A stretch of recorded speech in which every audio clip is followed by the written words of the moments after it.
Do I need to undo that? Unmute yourself, yeah. Even though I'm already unmuted. This is being live streamed, got it. And recording. Just press the play button. Play button. There we go. Okay. So you can see me okay, right? Okay.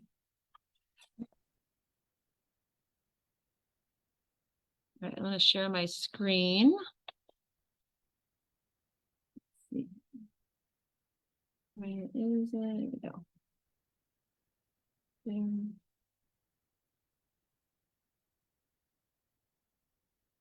There we go.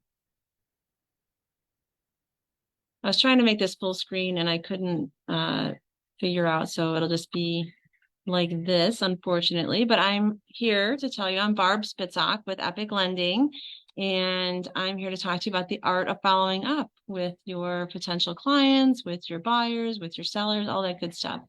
So, feel free to put messages in the chat box and I'll try to check it. So we have some guests joining us right now. So here we go. So different types of follow-up. Follow-up types include email, phone, social media, and in person.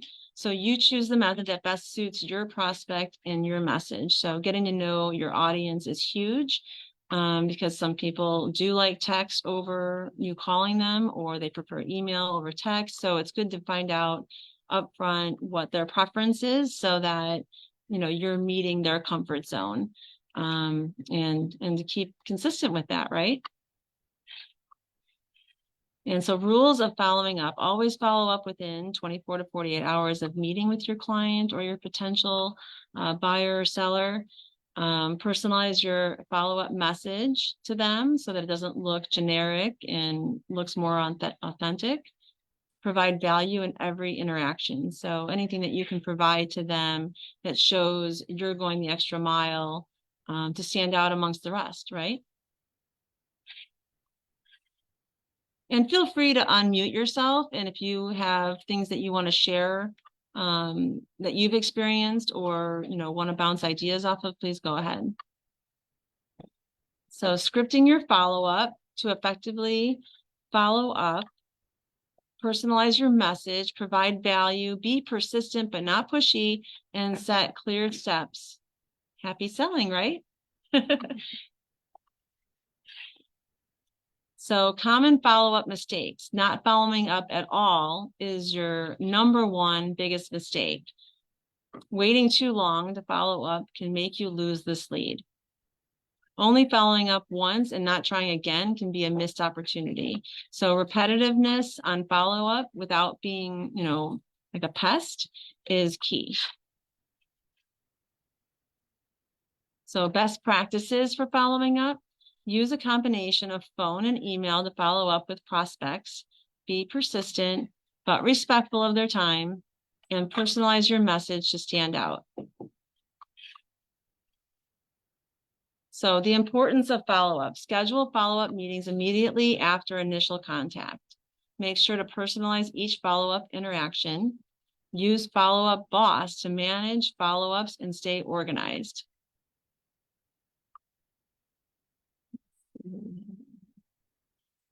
Any questions so far?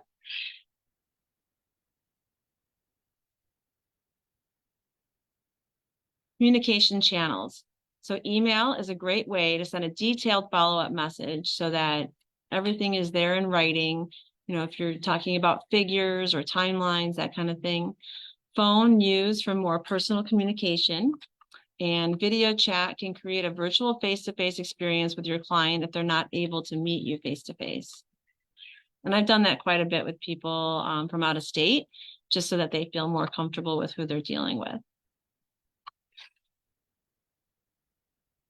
So follow-up boss: organize client information in a centralized database. Automate follow-up tasks such as emails and phone calls. Analyze customer data to improve targeting and personalization. Email marketing. So MailChimp offers a free plan for up to 2,000 subscribers. And I also have a charity and we use MailChimp quite often, and it's a great tool. Campaign Monitor provides a user-friendly drag and drop interface.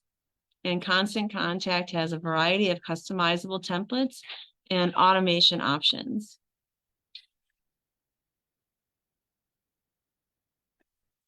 Social media engagement. Use a social media planner to schedule content, track engagement, and respond to comments. Keep the conversation going and build lasting relationships with clients. Do you have any questions so far? No. So personalized gifts. Consider the client's interests and hobbies when choosing a gift. Personalize the gift with their name, company, or special message.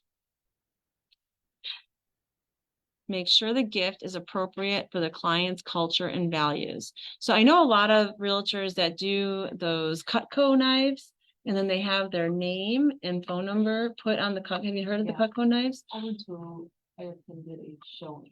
They had those.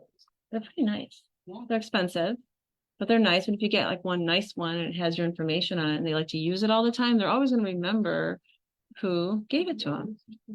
I thought that was odd though. I've seen the mini cutting boards, but they're not called. Oh, and they had a barbecue set also. Oh, that's really nice. The barbecue set. Yeah. Yeah, they even all bought them. What are some of the other gifts that you give? It's calendars. Calendars. I do like the idea of keeping it within their culture. Yes. So flowers, and you get to know your clients. You're working with them, over a period of time. You really get to know kind of their likes and dislikes.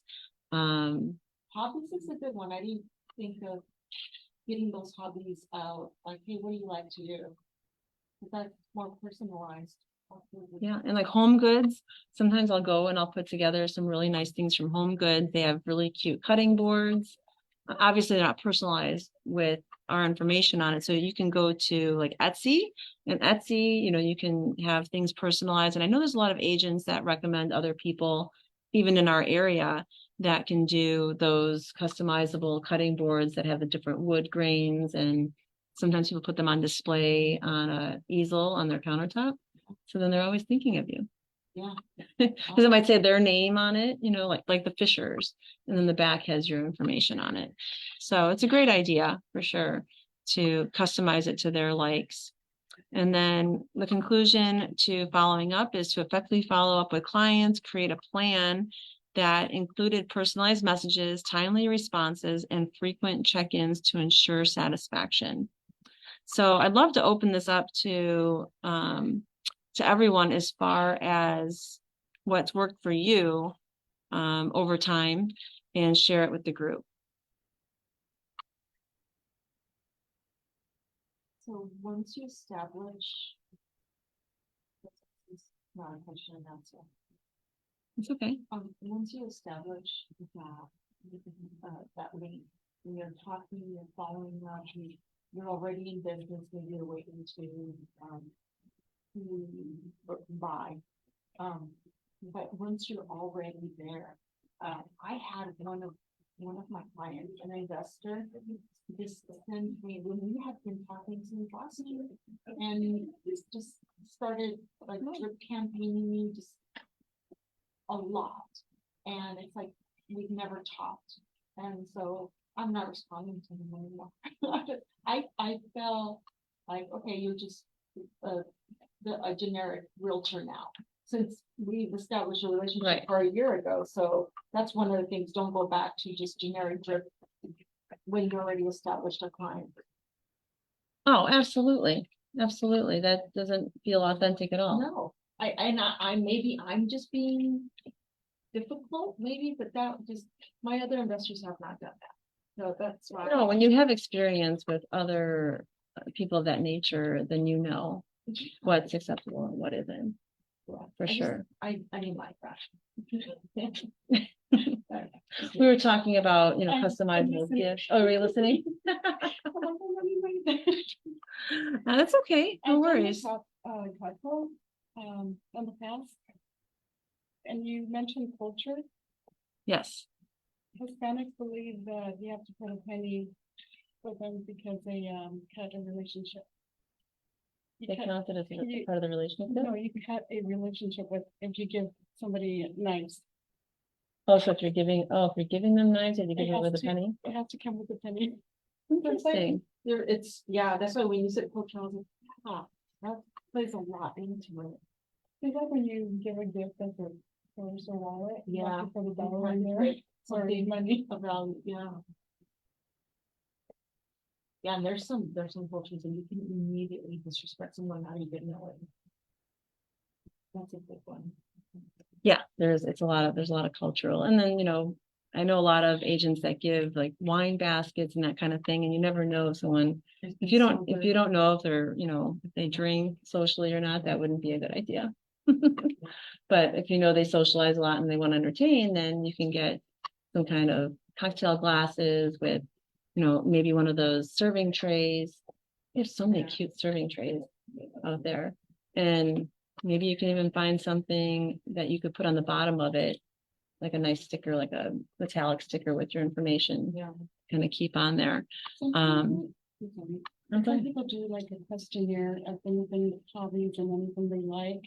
And Yeah, I think the Or questionnaires are websites. great. That's another great thing with follow-up is having a questionnaire that kind of lists out who their family members are, what's important to them, what their hobbies are, their preferred method of communication, right? I don't do it, but maybe I'll start. You should, you totally should. The follow-up, okay, so what are you looking at? Where does it have to be at? Like, is it for active people? I'm thinking we can follow up. Tag that on to, hey, where are you looking into a home? And I don't go by that because, lately, a lot of my clients, they've been like, I want strictly in this area, or I want this or that only. And then, we find a house way far from what they were looking at. So that's where we're stuck at. And I was like, one client told me, I don't know anything with HOAs, but then they asked me, can you go see this one? I'm like, well, it wasn't sent to you because of this It has an HOA. And I'm like, I'm gonna include everything from now on if you want me to, like, yeah, go ahead. Even though Well, they and there's a did- lot of people that think they don't want an HOA and they don't realize how much that so much you're missing out on so much without having that HOA. That you might like. You might fall in love Sometimes the with. difference also in neighborhoods. Mhm. Absolutely. Yeah.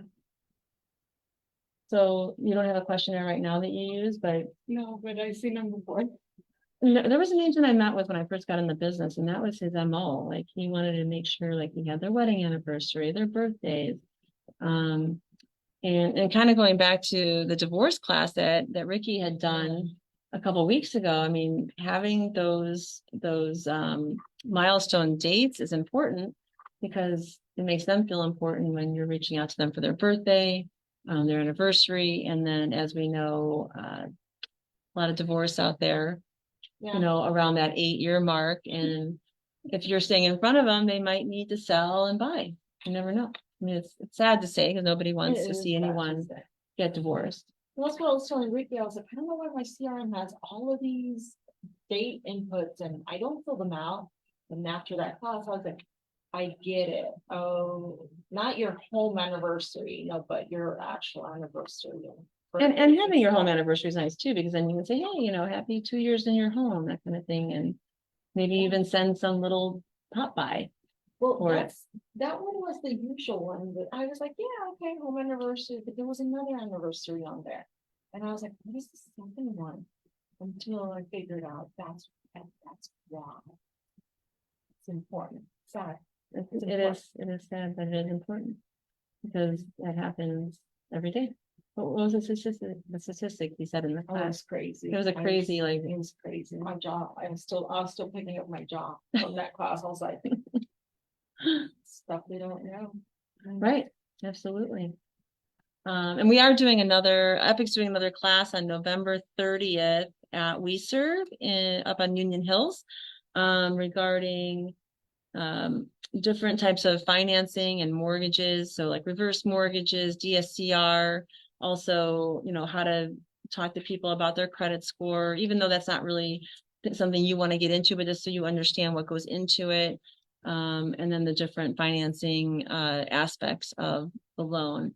So that will be November 30th from 9 to 12, and you'll get 3 CE hour credit. So we'll be getting that out in the newsletter as well. Some of the other things that I wanted to talk about today, and if you guys have any questions about the follow-up, we can continue with that. I'm trying to see like where I would see if someone had questions on here. Trying to make it big screen.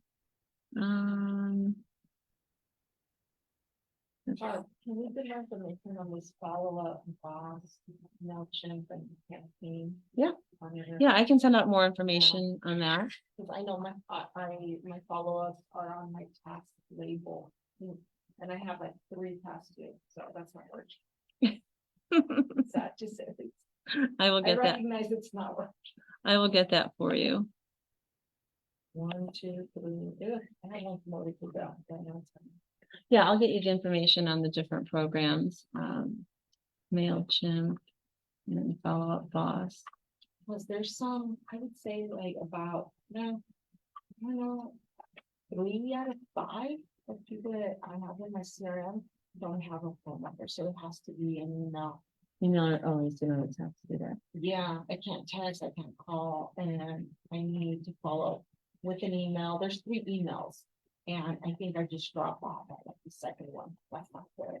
I'm trying to get their phone number, Right. so I need to be more consistent. You know? And when you met these people and just got their email, was that an open house? No, they went through my website. So my Okay. website. So did it show you like what property they were interested in when Yeah. they did that?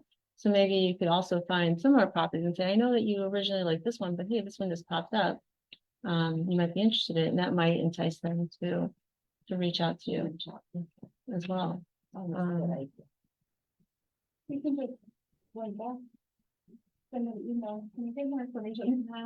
Like the very first email, that's what that is. Hey, try to reach you that an email. What's your best number? We can go over this house that you looked at.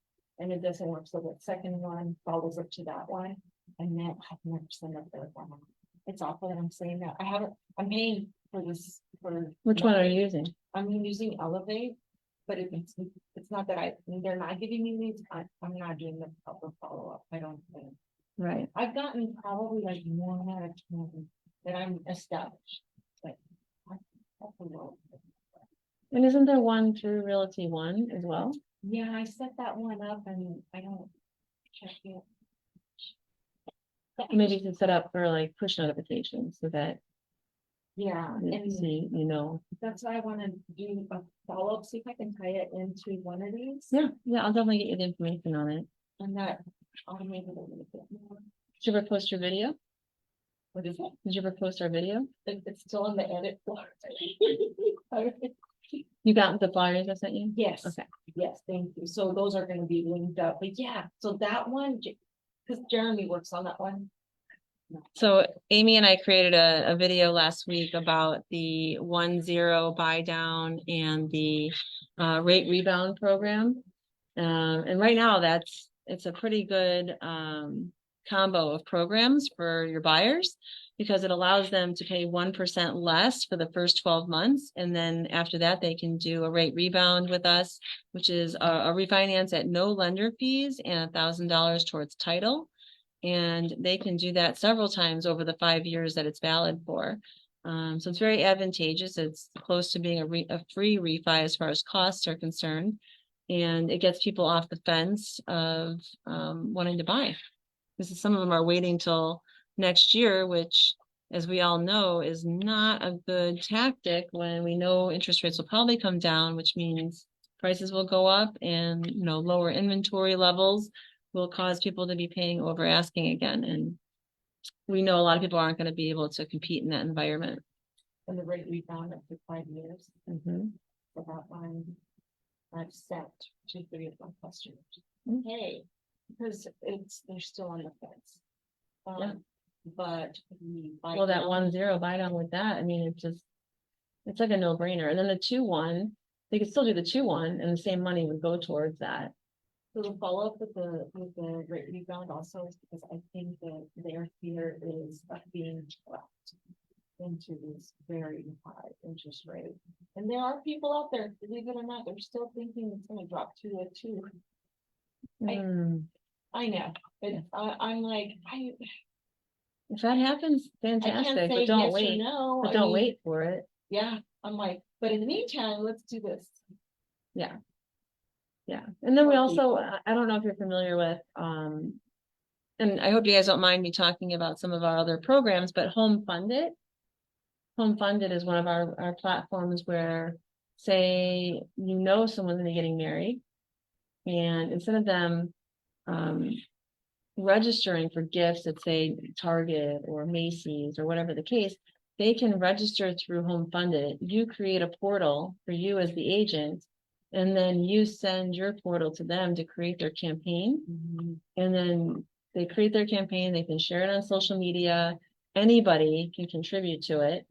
They can also list it in their invitation for the shower. Instead of giving us gifts, please provide money to this account because we really want to, put money towards it. And the program, some of the programs require seasoning. Hi, Art. Morning. Good morning. Some of the programs require seasoning, but right now Freddie Mac does not require seasoning. So as soon as they're ready, they can use it, buy a house for a conventional loan. Or if it's FHA, VA, or Fannie, once they're done collecting all the money they need, they can pull that money, put it in their checking account to season for 2 months. And they can go under contract after a month, knowing that, that they can do the 2 month I've statement. got a client. They're getting married. They're wanting to buy a house. They're at leasing right now. Yeah. So, we'll do another video. That's good. And this is another program, though, that will help you with your social media. Even if you didn't get someone on this program, it helps with social media to get your name out there with different ideas, right? Different programs. Once you set up your portal, and I can show you today even. What time is it? Oh, 10:00. Okay, so I could show you really quick what that looks like as far as how to create your portal. So I will go. So we have Yvette as well watching. Very few will remember. So we're gonna go to. We're gonna go to realtor.homefundit.com. What was that? Realtor.homefundit.com.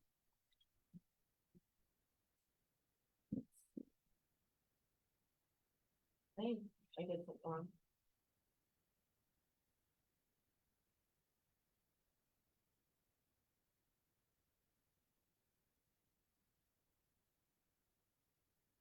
Is that?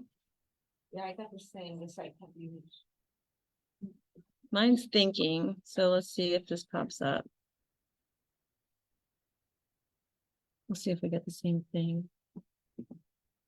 And it could be the www. I think it's like HTTP or something like that. But let me see what pops up after I put this in.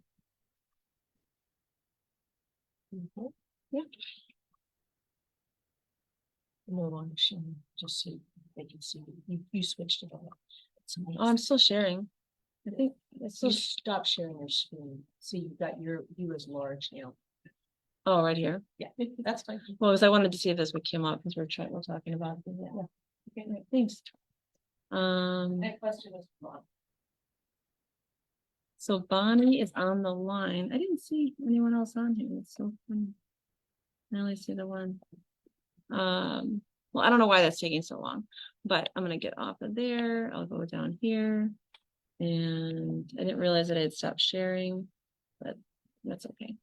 Anyway, so Bonnie asked about what DSCR loans are, and we'll go back to Home Funded in a minute. And I've heard of those loans too. So DSCR loans are for your investor people. So if they can't show income on paper, they say they're buying a property, maybe it's 300,000, whatever the payment per month is with the HOA, and then whatever they're going to be getting in rent, they have to offset it.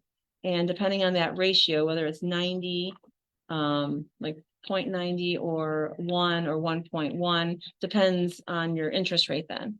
So depending on what they're going to be getting in rent, that offset is a DSCR loan. So they don't have, and they have to have a certain credit score. They have to put a certain amount of money down. And I can get that information to you, Bonnie. And I think I also have a flyer I can put in the newsletter as well, so that everyone knows more about that DSCR option. But it's great for people that are doing this regularly and don't show the income in their tax returns if they're self-employed. So that's a nice alternative. But home funded, if you go to realtor.homefunded.com without the www, I think it's like HTTPS, but I can send you the link. And when you create your portal through Home Funded, that's the link you're going to send to your clients, so that once they do sign up with their campaign, you will see all their campaigns on your screen, on your dashboard. And you'll be able to help them with their campaigns. You'll be able to see what they've accumulated. We give up to $2,000 towards their closing costs if they raise $1,000. And you're also able to match dollar for dollar up to, so say you said 250, right? I'll match dollar for dollar up to 250. So what's nice is when they start getting money in, it'll say, you know, Uncle Jose, you know, put in $100, and it'll say Amy matched $100. And Barb from EPiQ Lending matched $100. Okay. So they see all that and it gets them excited. So EPiQ matches up to 2,000? $2 for every dollar. Okay. $2 for every dollar up to 2,000 max. 2,000. And feel free to unmute can yourselves match if you guys my- have questions. The realtor Excuse me? and the realtor can match? The realtor can match whatever they want. I would say the most common is 250 or 500, depending on your price points.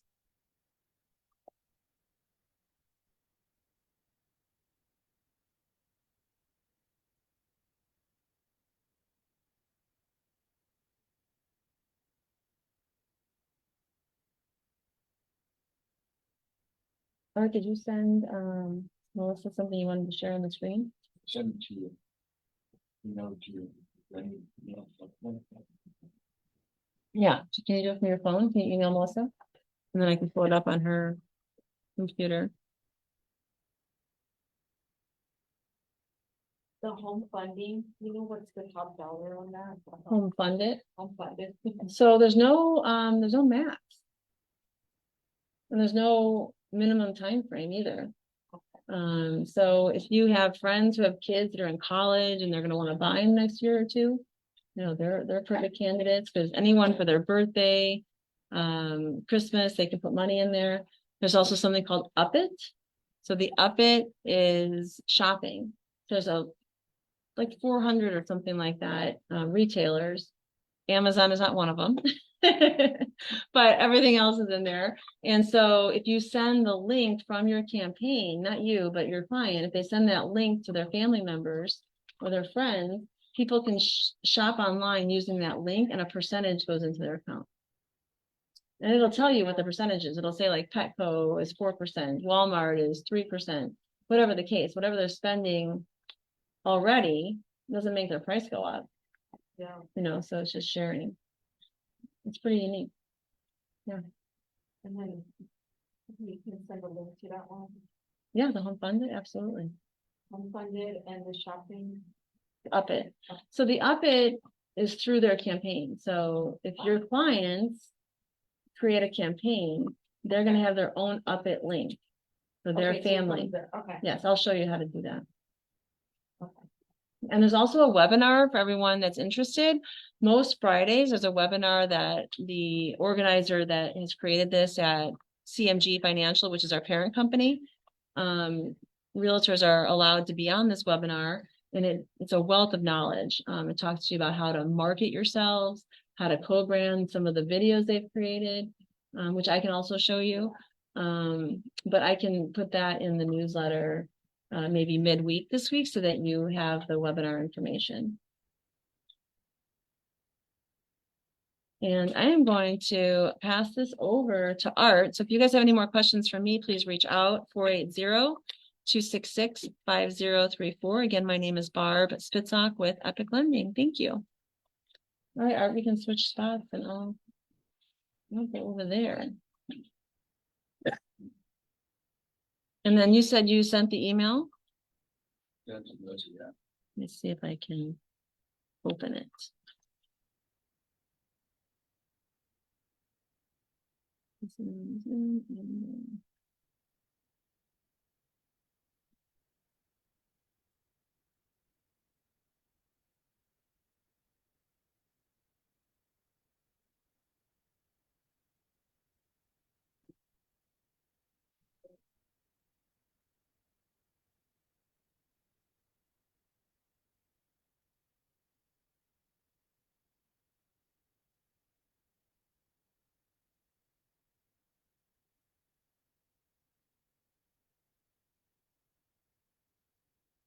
Just opening something up here for Art on the screen. And I'll let you navigate that.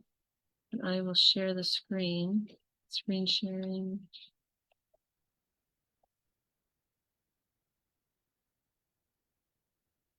Do you know how to unpause that? Fine. I don't know why the screen sharing paused, but I'm trying to get this to open. Here, let me share. There we go. There we go. So we are screen sharing. I'm going to minimize this. And we can make this bigger, probably by Control+ sign. There we go. Thanks, guys.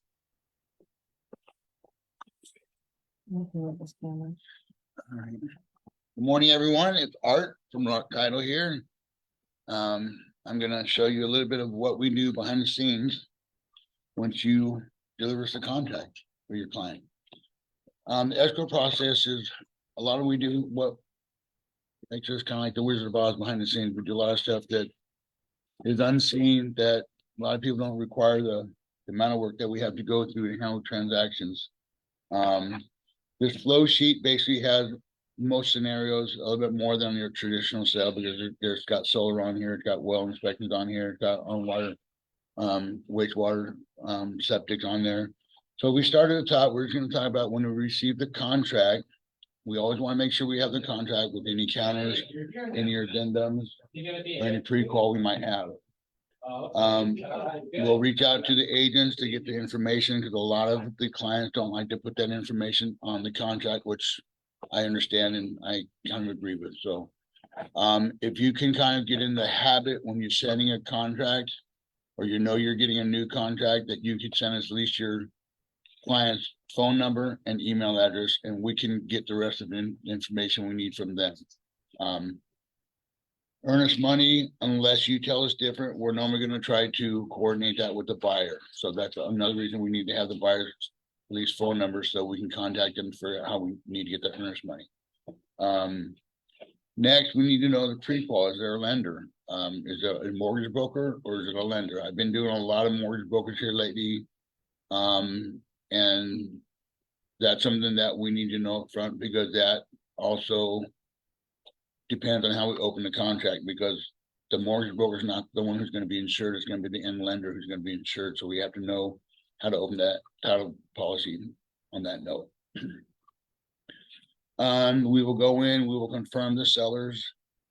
A lot of times you have people who have it in a trust and they put it as an individual, or they put it as an individual, but it's actually being held in the trust. Those are minor details that we can take care of. It's just a matter of a deed if they want to sell it from themselves as individuals, or if they want to sell it from their trust. But we need to know that, so we can call for the requirement on the title policy to make that change and get that warranty done and warranty deed recorded at close of escrow. HOA, is there an HOA? I've had a couple deals where the agents were told there was no HOA, and when we get the title report, it's showing there is an HOA. I've gotten before where there's an HOA and we get the title report, there's two HOAs.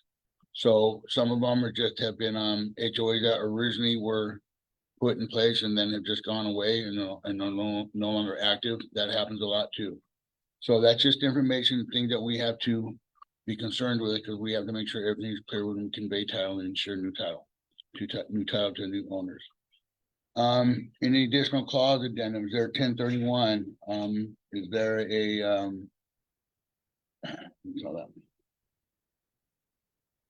when they have a contingency, they're contingency because they're selling a property, or they're buying. I have one where a lady's buying a property in there. I have one. It's a domino effect where there's actually three parties, and the sellers are selling their houses and buying new houses. So I have the contingencies with the three of them.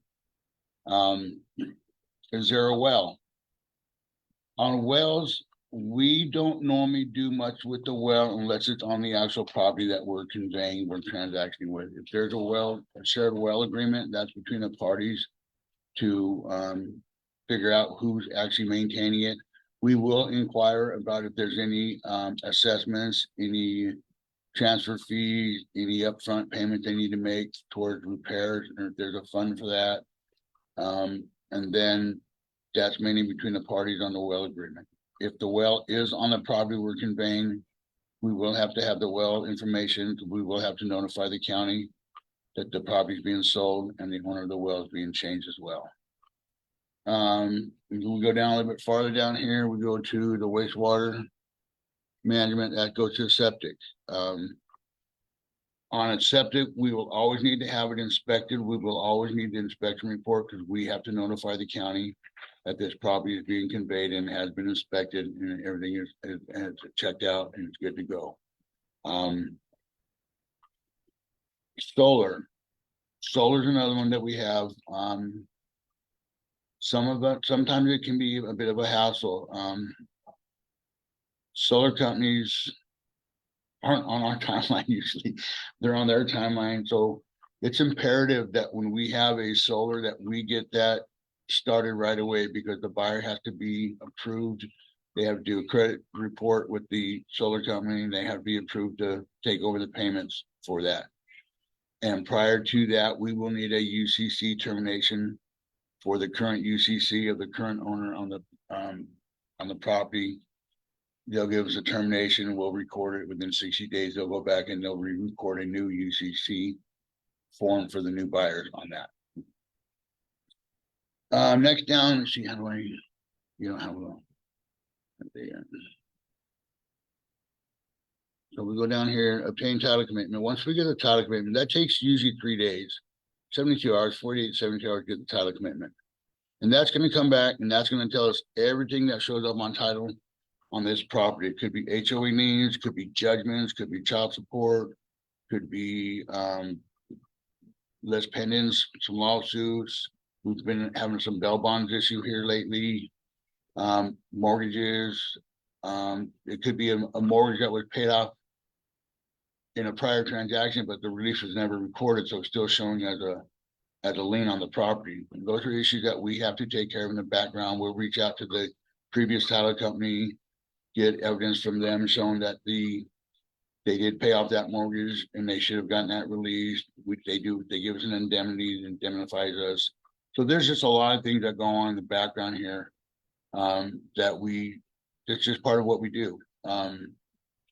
Judgments we have to call, we have to contact the attorneys, whoever filed the judgment, we have to get payouts from them. Bail bonds was one that we've also had come up here. The last couple transactions I've had has come up the last minute. The parties didn't notify us of it. And then when it came to, they said, oh yeah, we had that, we forgot about it. I mean, that kind of stuff happens, but those are things that we need to take care of. And we try to get them done as soon as we can, as fast as we can, without nobody ever really knowing about it, because if we get it done without affecting the transaction, then we're doing our job like we're supposed to be doing. Uninsured deeds, that happens a lot of times when people convey from themselves to a sibling, they'll convey from themselves to a spouse. Those are deeds that we need to confirm that were actually legitimate deeds. So we would have to go back to the party that was a grantor on that deed, and we have to contact them, verify that they did actually execute that document. And they're not owed any money for the execution and transferring of that property, the ownership of that property. The other thing we go down is once we get title clear, we're in a position now that we can close. We have everything that we need. We have the payouts we need, any judgments that we have those payouts that we need. So we're clear to close at that point. At that point now, we're basically waiting for the lender. Usually we get our stuff done within the first 2 weeks of opening the transaction, unless something difficult pops up. And it might take, solar is one of those that might take up 3 weeks to get done. But once we get everything we done, we're waiting for the lender. The lender sends us a CD. We start bouncing with the lender on the CD, finalizing the numbers, making sure we all have the same figures correct. So we know what the sellers need to come in with the close. Once we balance with the lender will send it to the client. They will review it. They will sign off on it. Then they will send us loan docs. At the point of loan docs, then we can go ahead and schedule the buyers to sign. Sometimes they do in office. Sometimes we do mobile notaries. We try to do what we can to the most convenient for your client. People work. They can't get time off, so they can get signings in the evening, signings in the morning, whichever they need to do over the weekend. If it falls on the weekend, we can do that too. So those are just some things that we do in the background here. Once we get the documents, we do the signing, or we have the notary do the signing. Once we get the documents back, we review everything, make sure everything is signed correctly, make sure everything is dated correctly, notarized correctly. Then we call it flipping the package. We put the required documents in for the lender. They're going to want a copy of the warranty deed from the seller. They're going to want a copy of the seller's settlement statement showing that he's all the expenses, all the charges and credits on his behalf, and they've agreed to it. They're going to want a proof of the buyer money, so we have to get the closing funds receipt, of whether it's a wire or a check. They want to show proof of that. They want to know what account it came from, so they can verify the funds. Those kind of things here. Once they get that done, we send that back to the lender. The lender then they review it on their end and make sure we didn't miss anything and they have everything they need. Once they confirm everything like that, then at that point, we're waiting for the closing date. Once the closing date comes, they will fund the loan. They will tell us we're authorized to record. We'll go ahead and record the warranty deed, the deed of trust, conveying ownership. And at that point, it's now become the buyer's new home at that point after recording. Once we record, then we will go through and we will disperse everything based on all the invoices that we have, the warranty invoice, the selling agents, listing agents, commission instruction to the brokers, home warranties, payoffs, any judgments that we might have, septic bill if there's a septic, fees to the transfer for the well or transfer for the septic. Those are all a bunch of fees that we have to cut out and we have to pay to everybody. We also will send out a final certified settlement statement showing that these are the final figures. This is what's being charged. This is what's being reimbursed. If anything's being reimbursed to the buyer, or the proceeds that's going to the seller. Once we get that all done, that's a final. That's pretty much in a nutshell what we do for the 30 days of the contract. It's not really, it's just time consuming. It's just a lot of work that we have to do. And we enjoy doing it. That's why we do what we do. So I don't know if there's any questions, anybody had any concerns or anything. Anybody got anything? Anybody got anything for me? What do we got? Anybody? We're very thorough. I know I didn't go through a lot of this on the right-hand side because this can actually be pushed out to a 45-minute discussion if we wanted to. So I just want to kind of go through it quick, let you know briefly, roughly what we do. I think some of the questions that people might have are when it comes to like condos or HOA documents that are needed. Is that something that you guys can acquire? We can acquire CC&Rs because those are public records. So if you're looking to buy a property, your buyer wants to know beforehand, what are my restrictions on this property here, whether it's in a condo or an HOA.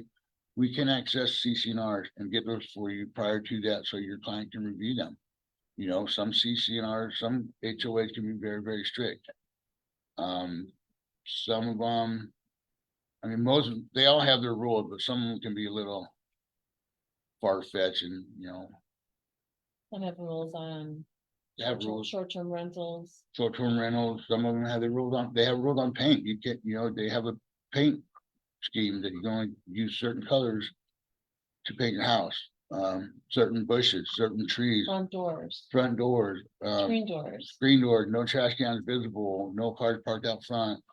You know, you can only have, I've seen it where you can only have, you have to have a certain number of trees and a certain number of bushes, and they have to be a certain type of trees and certain type of bushes. You can't have any more, you can't have any less. I mean, it can be very, very ridiculous, kind of, in my opinion. I mean, who cares if you have 5 bushes or 6 bushes, but I've seen where they've been like that. So they can be pretty strict, but we can obtain that information for you.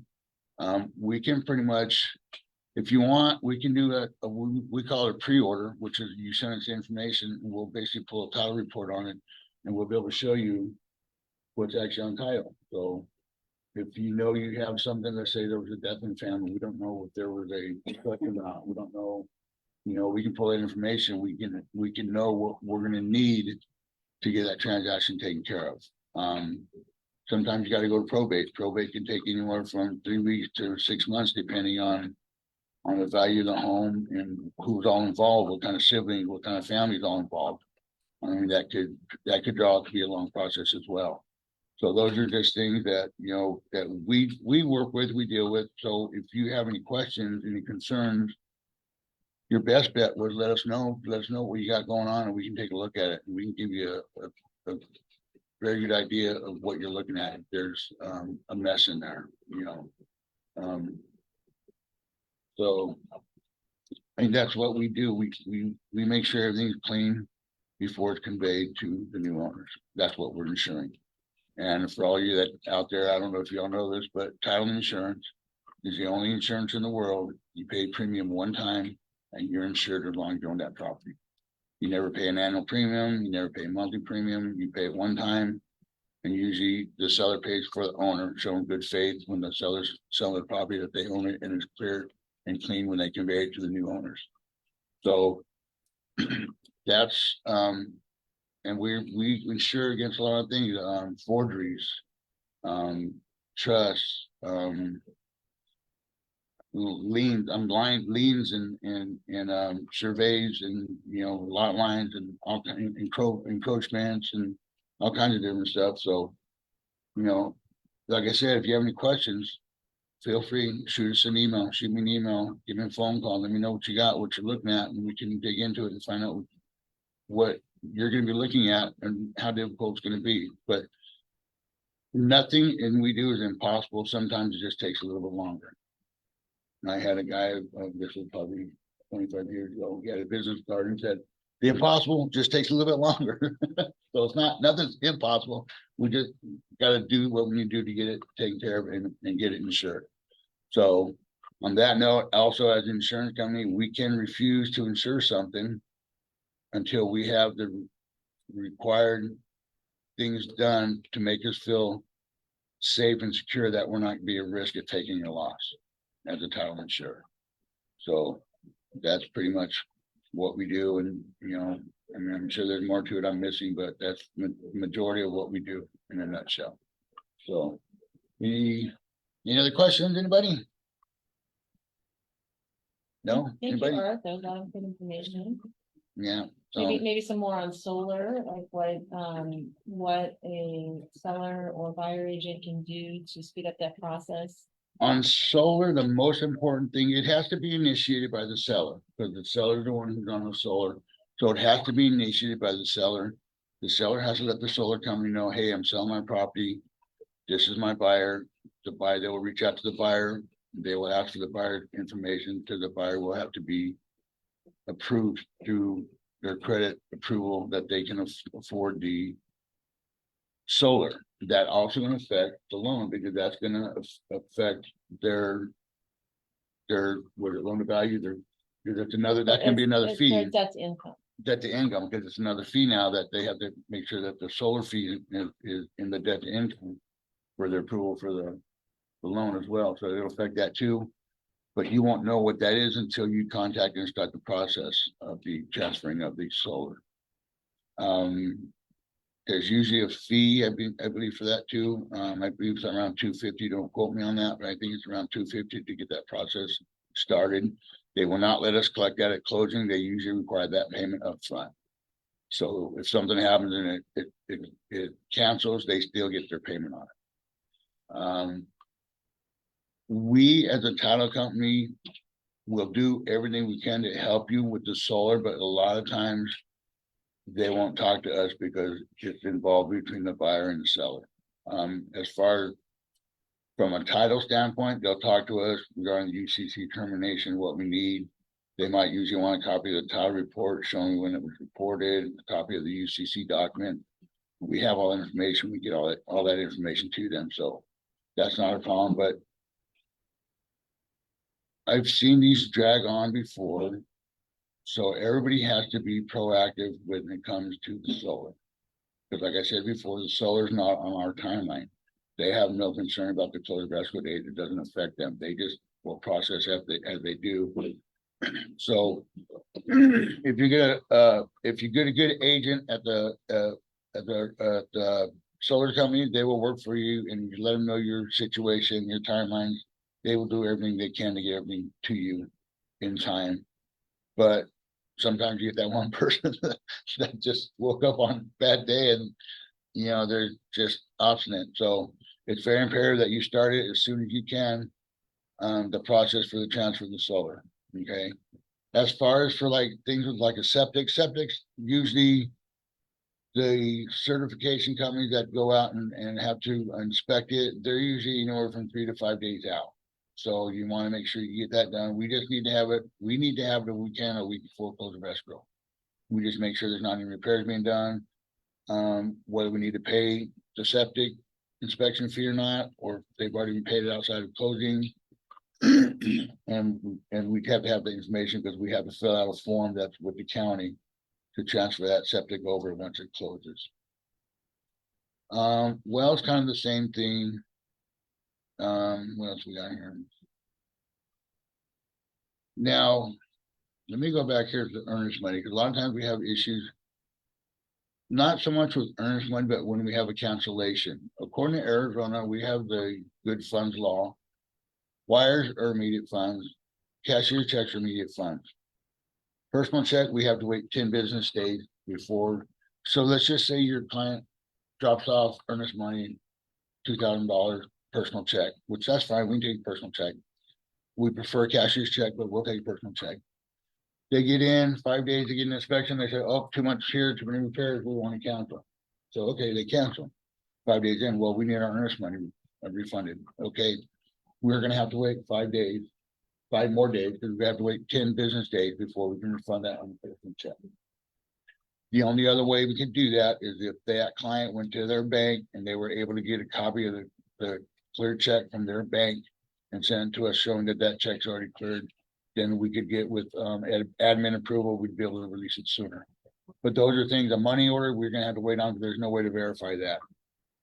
We've had here in the last couple of weeks, experiences with international money orders and international cashier's checks. Those are a whole different ballgame. Those actually have to go to corporate banking since they're international, and those could take up to 30 days on that, because that's a whole different process. We have one from Canada that was an international cashier's check. It was after a draft check, I think they called it. And we had to FedEx that to our corporate bank. They had to take it, and we had to go up, and because they had to go across international lines and verify with other banks. Was it verifiable? Right. It came back, it was no good. Yeah. And then it also goes to the exchange rate, because even though they've sent it from another country, the exchange rate's different. When you reach us, a lot of times we need to have it exchanged into US dollars before they actually send us the funds. We would recommend international that you do a wire. That's going to be the easiest way and the fast way to verify funds. And those two can also get held up in OFAC for a day or two. That happens on occasion too. But it has to go through the Fed. The Fed has to verify it's not terrorist money or anything like that before they release it back to us to use. So those are just some of the things that we run into regarding earnest money and refunding that, and the same thing with closing funds. I've had it before where a client has wired his money and it went through OFAC, through the Fed, and his name was on the terrorist list. So they had to verify that he wasn't one and the same as the person on the terrorist list. So they held his money up for 2 days before they released it, before they could verify that he wasn't the guy that the terror, that he wasn't going to be using his fund to perform terrorist acts. So, but yeah, so it happens. Those things happen. Yay for you. But yeah, those are some of the things that we do behind the scenes that, that puts a pleasure in our job, Yeah. So I hope I was informative. I hope you have a better understanding of what we do here in escrow land. And I want you to realize and understand that we're always here to help you any way we can. We will do everything we can to assist you prior to, during, after transaction. They're very thorough. Yeah. So hopefully you all have a good day. Have a great Monday. And Thank I think you, that's it. everybody. thank you. Barb's gonna come close out for me, 'cause I don't know how to do Zoom stuff. Thank you, everybody. I'm gonna do the stop sharing the screen now. There we go. And pause the recording. Yeah, let's see who the participants were. So Elizabeth Bader Short, we lost one. I can't reach that. Oh, we need.